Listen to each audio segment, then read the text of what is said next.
C'est un tout petit pas, évidemment, dans la réouverture de la cathédrale.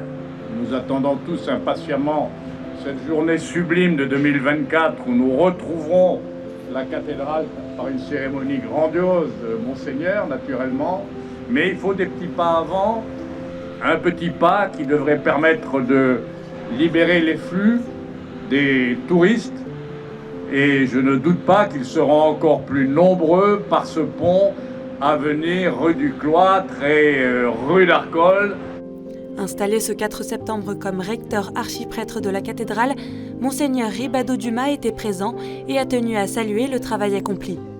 D'abord, ça veut dire qu'il y a eu bien du travail qui a été fait avant que je n'arrive. Et que je pense à Monseigneur Chauvet qui m'a précédé, mais je pense aussi à tout le travail qui a été accompli par l'établissement public, par les différentes administrations, par le ministère de la Culture, par tous ces artisans qui sont là et qui font un travail absolument formidable.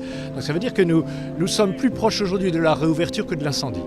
Et je trouve que c'est quelque chose qui est extrêmement positif, un espoir, un signe d'espoir, qui nous invite à creuser notre désir de rentrer à nouveau dans la cathédrale.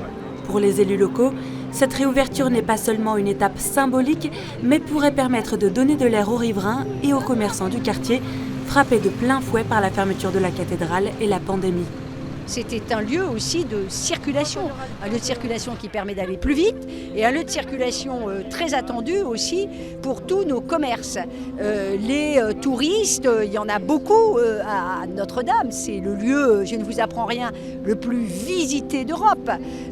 Des millions de visiteurs, une douzaine de millions de visiteurs par an, c'est tout à fait considérable.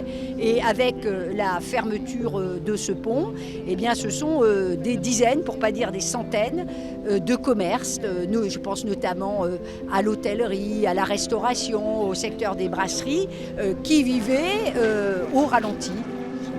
Prochaine étape, le diocèse fera installer des gradins sur le parvis pour permettre d'y organiser des événements et des animations pour les fidèles et les visiteurs, en attendant la réouverture promise par Emmanuel Macron pour 2024.